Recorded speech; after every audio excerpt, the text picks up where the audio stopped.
Hello, baby. Ma'am, maghatag daw siya og flowers sa imuha, ma'am. Salamat. Gusto kang picture, ma'am? Niya o mo ato pa ka dito. Ah. Ah.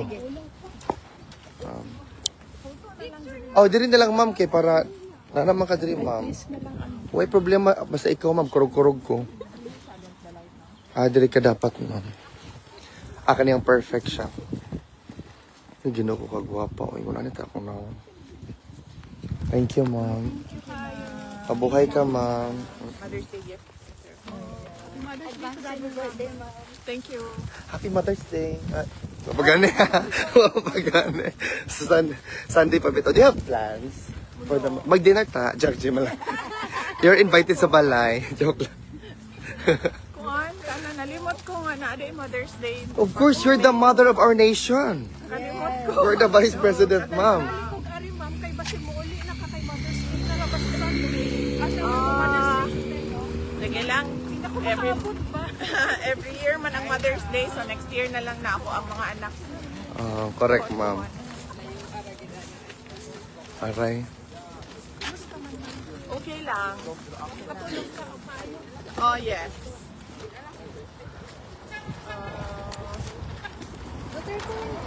Ay, bong lahi. Ma'am, ang imong response, imong statement yesterday about the di ka kabalo mula buhat gamit og laptop. My God, gitwist na naratibo sa mga haters nimo na hindi ka daw marunong mag-laptop, ganito ganyan. But the simple explanation, inyong biya ka ma'am na you're using it because it's better ang images pag naka-zoom ka or what not, correct? Oh, yeah. Nagagamit ko laptop pag otherwise, dili ko nagagamit ko laptop. But of course, di na lang ako na i-ask because di na to hatag relevance ang ilahang mga Ayun na nang ingana. Uy, kaya na. no? Basura sila. Basura din yung kanilang... Mga narratives. Oo.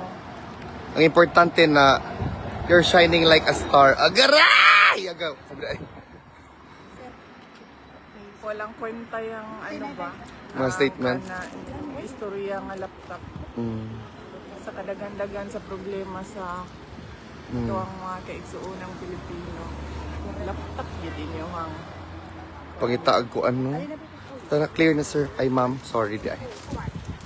Insulto nila ang mamamayang Pilipino. Because of that. Oh, exactly. The flower. Correct. Or, takon ko Oh, sa imuhang glass skin. Wala mo. Na-reflect siya.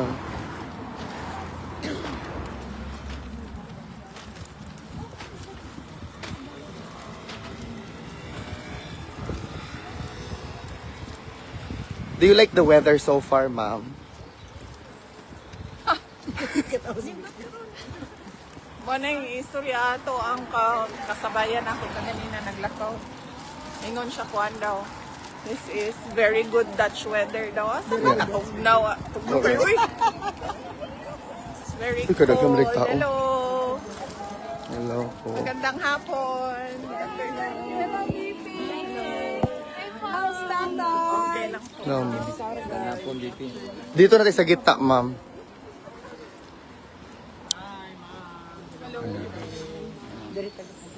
Ay, this is better na actually. This is... Wait lang, ma'am. Pakitaas lang sa inyong camera, guys. Let's go. VP Inday, good afternoon. Welcome back to the Duterte Street. How are you today? I am okay. Today I received this lovely bunch of flowers from our kababayan. Hello. For Mother's Day, advanced Mother's Day. Binabati ko ang lahat ng mga ina sa kanilang sipag at tapang para sa kanilang pamilya. Ma'am, do you have plans for the Mother's Day? Wala akong plans. Sunday, no? Sunday, ma'am. VP Inday, how's our former president, your father, today? He's okay today. So, kahapon nakalimutan ko diba tanongin sa kanya kung ano yung message niya para sa inyo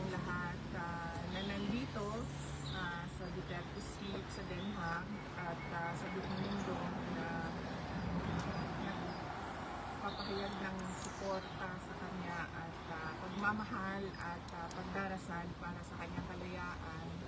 At sabi niya na yung nandoon siya sa loob, yun ay sakripisyo na daw. So hindi niyo daw kailangan magsakripisyo dito sa labas sa Duterte Street. Ang gawin niyo daw ay magdasal para sa bayan at para kay Bongo Marcos.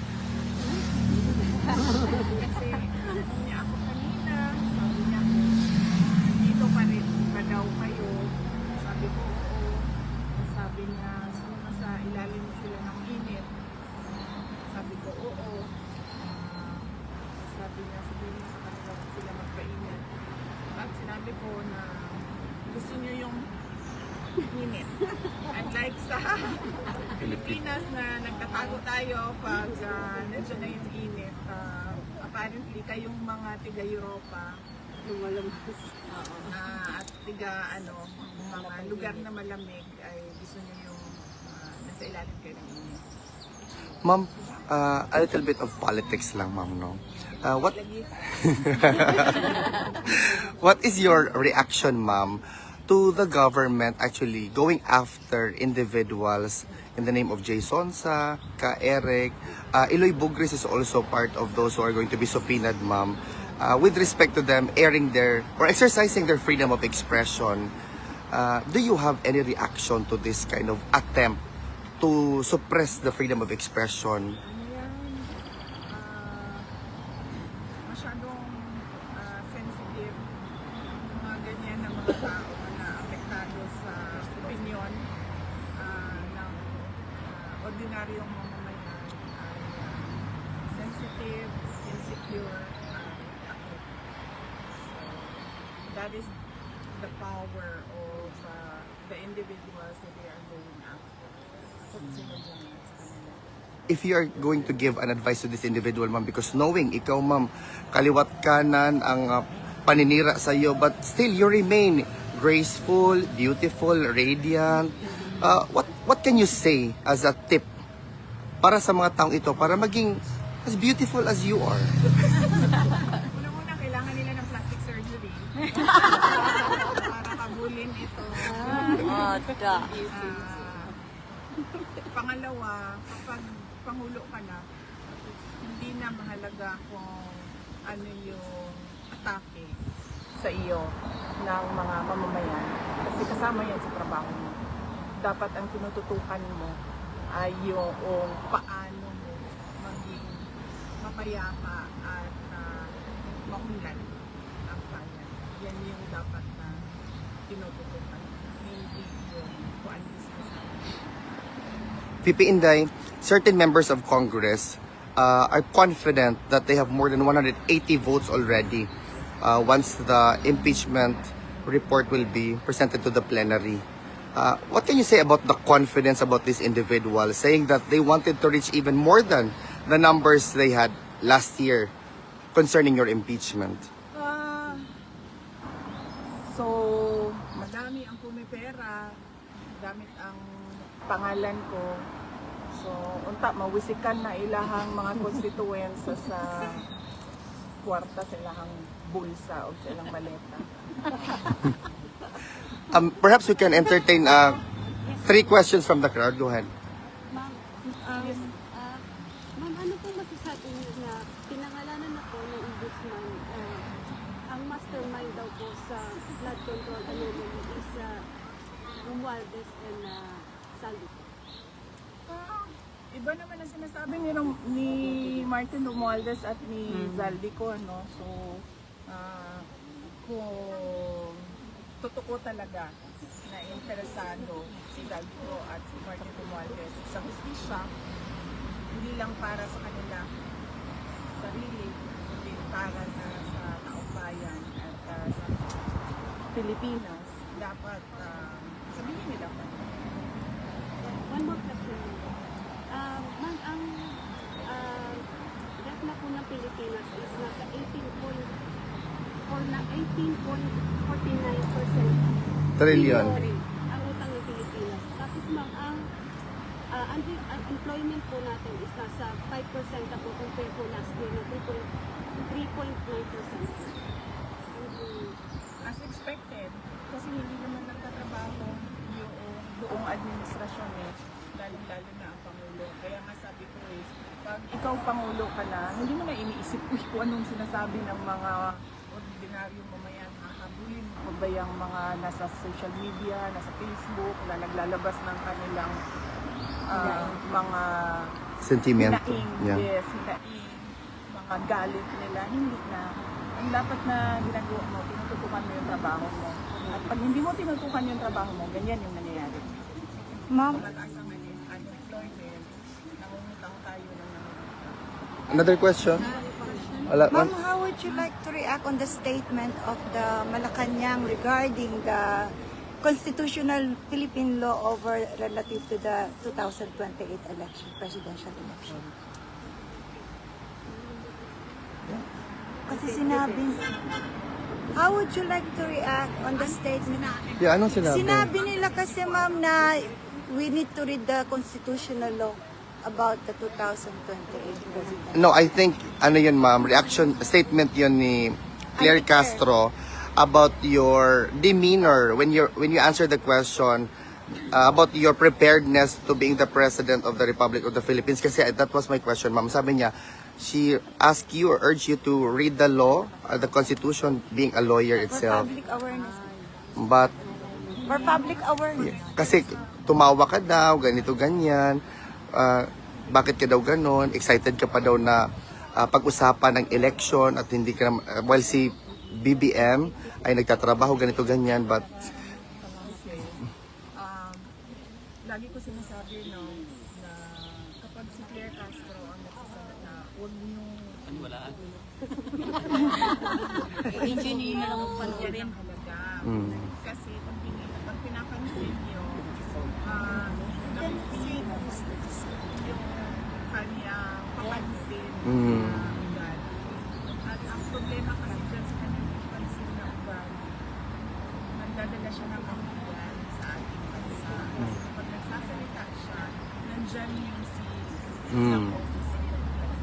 correct. Sabihin, yung buong mundo na nanonood at nakikinig para bang mag-iisip sila na parang kawawa naman yung mundo. Kasi ganito yung nagpapagsalita. And but the public has the right. VP Inday, what is your concluding statement? Your message to the... One more question, ma'am. Go ahead. Ito non-political naman po. Since you have been visiting our country, Netherlands, when you become a president, ano po yung inspiration nyo dito sa Netherlands na pwede nating i-adopt sa Philippines when you are the president? If, ma'am, if. When po? Hindi po if. When po? When? Well, kung ibibigay ng Diyos yan, no, ibibigay naman niya yan. Pag hindi yan para sa iyo, hindi yan mangyayari. Pero kung ano yung maganda dito na nakita ko, is yung transport. Yung Mobility options. ng mga tao. Sobrang dami ng options ng mga tao. Pwede kang maglakad, pwede kang mag-bike, pwede kang mag-Uber, pwede kang mag-taxi, pwede kang mag-tram, mag-bus, meron kang train. So, alam mo yun, hindi nahihirapan. There is no difficulty in the movement of goods and people, which is very important sa commerce. Yes po. Thank you, VP. Peace and order.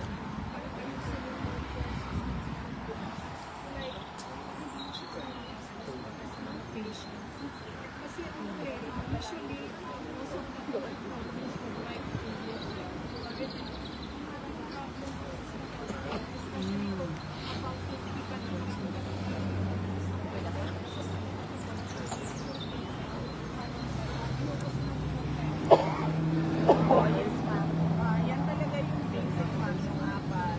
Security, agriculture, infrastructure, health, saka transportation. VP Inday, what's your message to the Filipino people whose support to you will never waver? Wala na, hindi naman nagbabago yung mensahe ko para sa lahat. Kayo sa lahat ng mga nandito biyahe, nag-absent sa trabaho, nag-change ng day off, gumastos, Change the day of mom. para lang pumunta dito sa Den Haag ay taus-puso yung pagpapasalamat namin sa inyo. At sa lahat ng mga kababayan natin, hindi rin nagbabago talaga yung mensahe ko kung narinig ninyo simula last year, simula noong 2022. Lahat ng aking talumpati ay sinisimulan ko sa pagpapasalamat dahil ang lakas ko ay galing sa tao. Maraming salamat. At yung patuloy ninyo na suporta at pagtitiwala, yun yung nag-propel sa amin para tumuloy kahit mahirap. Thank you, VP. Maraming salamat po, ma'am. One more question, guys. One more question. Ma'am, despite the fact sa lahat ng mga binabatas sa iyo, impeachment, corruption, etc. Ma'am, bakit blooming pa rin? Ang ganda pa rin ni ma'am. Inspired kasi ako sa'yo. VP, mabuhay ka. Maraming salamat. Okay. Guys, mag-picture tayo, guys. Dito ang pila.